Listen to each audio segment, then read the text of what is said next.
You ever wondered what is the difference between someone who earns a lot of money and someone who continues to not make a lot of money but keeps trying? Have you ever wondered what the difference is between those two people? I'm going to talk about that on the show today. First, let me give you a quick update of what's been going on in my world. I am just returning from 4 weeks of travel. I have been completely understanding money and wealth, finances, retirement. I have spent 16 or 17 days already this year just better understanding and taking responsibility for finances in a way that I have never done before. So that has brought me back to wanting to do another Belief Bootcamp. So I've done Belief Bootcamps over the last few years. We've done them in person, 2 days, 3 days. We've done them live, online, and tried a bunch of things. And this time, I am focusing on money beliefs primarily. So in the past, I've done really understanding your beliefs around everything, what's created in your life, in your relationships, in your body. And I've been seeing this theme with new coaches and business owners and entrepreneurs where they continue to get stuck in the money cycle. And the common theme is they don't want to talk about money. So what I hear is it's not about the money. Like, Kim, it's not about the money, but it is about the money because you really can't create impact unless you have the money. We live on planet Earth, which is run by money. So I'm going to dive into money beliefs today. I want you to get a paper and pen if you can, or come back and listen to this one twice. I'm going to go through four different, we'll call them buckets, that determines your beliefs around money. Therefore, the results that you have in your bank account, in your savings account, the amount of money that you have the ability to earn depends on these four things. So buckle up. I'm going to dive in. So if you want to know more about this, make sure you register for Belief Bootcamp or send an email saying, hey, I missed it. When is the next one? So that we can make sure that you get in. Today, I'm just going to kind of skim the surface about these four buckets, what you need to look for to recognize in your thoughts, your beliefs, things that have been kind of running the theme of your understanding around money. So, the very first one is your upbringing. So, it is generational. So think back to when you were growing up and what your parents and grandparents said about money. What was their experience around money? Were they living in abundance, or did they um, teach you that money was limited or it was only for some people? Think back to the dinner table. What were the beliefs around food, an abundance of food?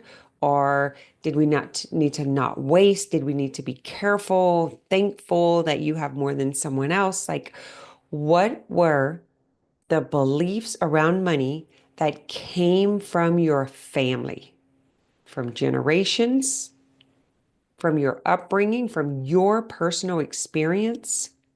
That's the first bucket we're going to look at is what are your generational beliefs around money that impacted you in your upbringing and your beliefs around money. The second one that I'm going to go through is environmental. And that is the environment, the neighborhood, the school, the community store where you shopped at, where you hung around. Maybe if you're my age, you went to the pool hall, or when you like your environment is like your surroundings. And so you would have recognized this when you went to the library, when you went to the grocery store, when you went to the restaurants, when you ordered food, like what was the environment's beliefs around money? The environment that you grew up in, and maybe if you moved or if you married and moved somewhere else, just take note from childhood all the way to now. What was the environment's belief around money? The third bucket or category, whatever you want to call them, I'm putting them in buckets because it makes sense to me, is religious.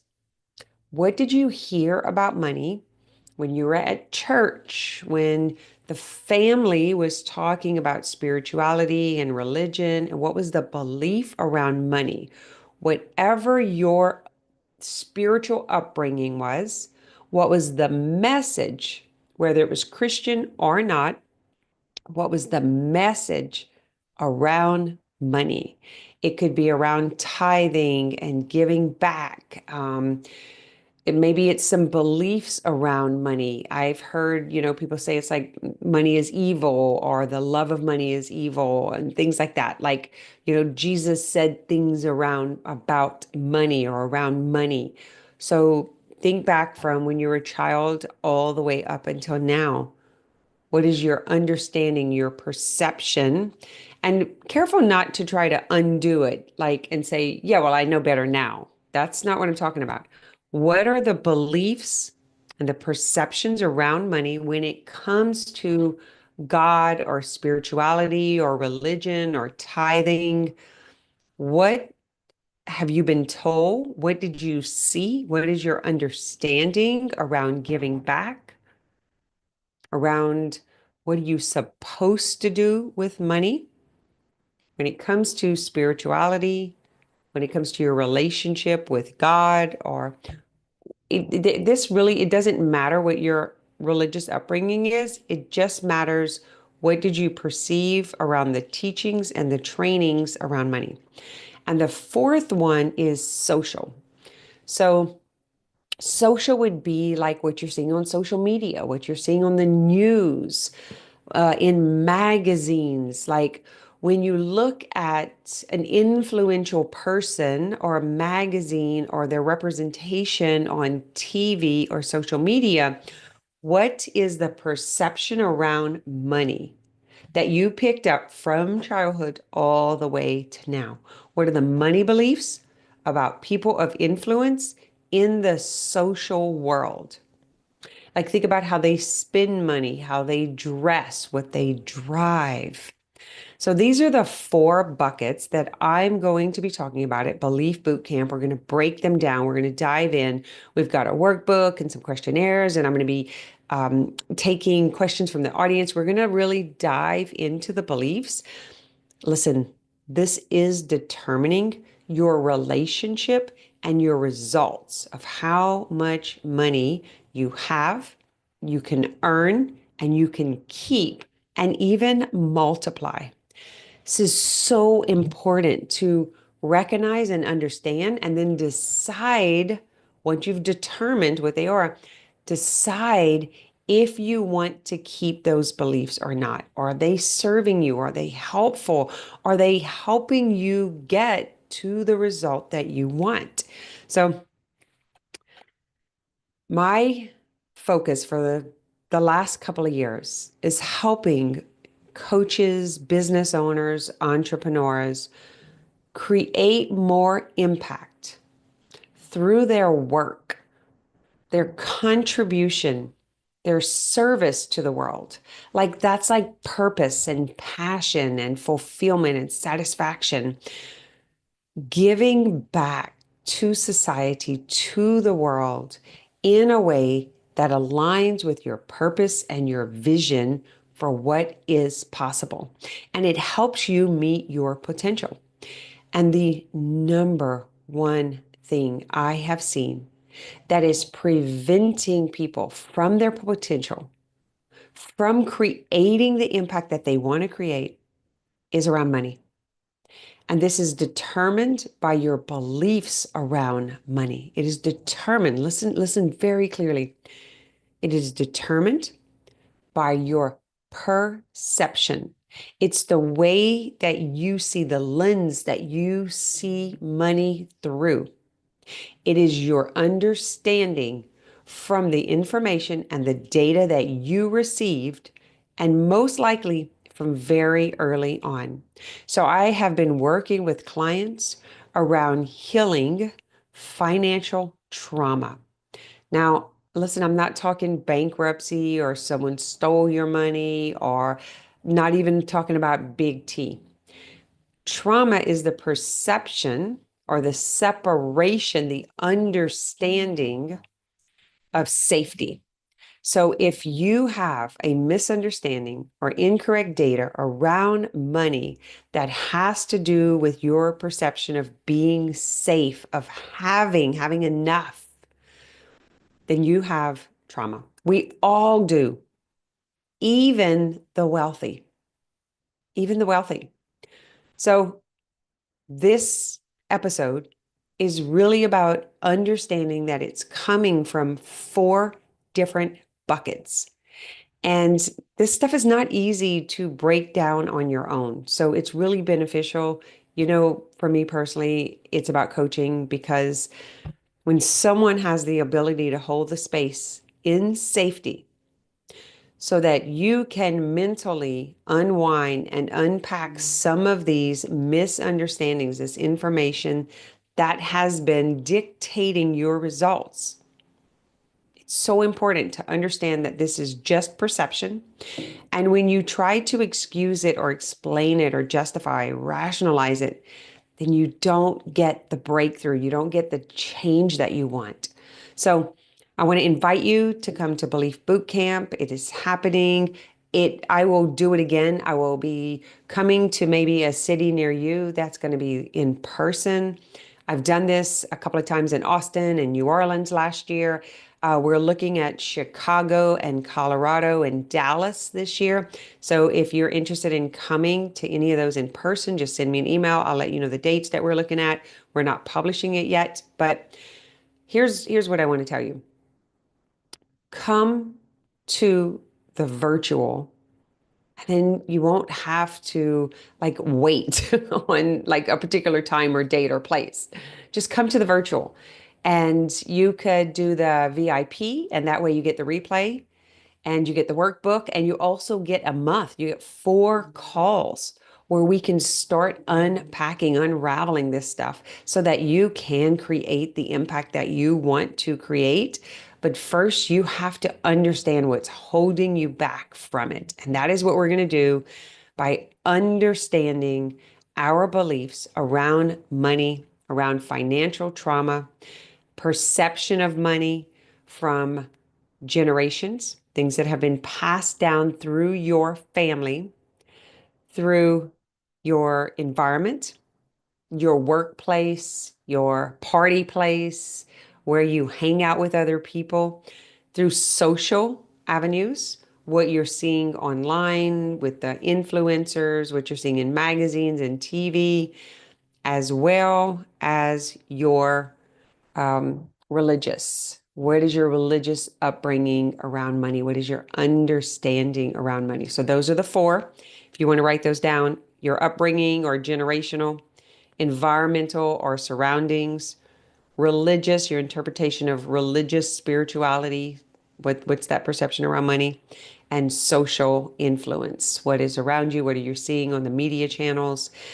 Oh my gosh, this is so deep. I believe I need to do a series on it and I need to stay with it for a few weeks. I want to offer you the opportunity to come and work with me, whether it's in a group or one-on-one, or you want to do it in person, you want to do it online, whatever avenue best suits you, that is the one that I would choose. They're all available. I'm not going anywhere anytime soon. I've been trying to bring this whole money piece in for a few years. I get a lot of pushback on it, which is what I'm going to be teaching about in the boot camp. Why do I get so much pushback on it? Why is there so much resistance around it? It's coming from one of these four buckets. It's coming from your experience. But first, you have to ask the question, why is money available to others? If it's available to others, why isn't it available to me? Or why is it available to me and I don't have it? These are the questions you have to ask because the resources are available to all of us. We are healthy. We are well. We are wealthy. We are joyful. We are happy. But there is something that we are doing that's getting in the way of that. We are naturally healthy and wealthy and qualified and worthy. We are. That is a big T. That is a truth. That is the way that it is. But there is an untruth that is keeping you from it. And that is what we want to unravel and understand and unpack. And we want to reframe it, rewrite it so that you're in the position to have the money that you need in order to live the life that you want, create the influence and impact that you have the desire to do. And it's going to come through this work. So if you're in business, if you are a coach, a wellness practitioner, a healing focused entrepreneur, you're helping other people. Guys, you're going to come across this. If you're helping anyone improve their life, you're going to have to confront money. Lack of, inability to receive, inability to hold on to it. Why do we not even want to talk about it? Why do we make it bad? Like we have to question these things and open up the opportunity and the channels to be able to flow in currency. Currency, think about it, money, currency, the movement of money. You're naturally in the movement of money until one of these beliefs comes in between you and receiving it. All right. I hope to see you at Belief Bootcamp. If not, maybe at one of the live events. Send me an email, kim@kimguillory.com. Share this with family and friends, anyone that you know is struggling with money. I believe we are on the verge of big, big financial change. And it's more important than ever that you take personal responsibility for financial literacy, really understanding finances, wealth, receiving abundance, all of these things. Like, it's really tricky because it's so uncomfortable to talk about, and that prevents you from understanding it. And when you don't understand it, you can't have it, keep it, multiply it. All right, you have an amazing week.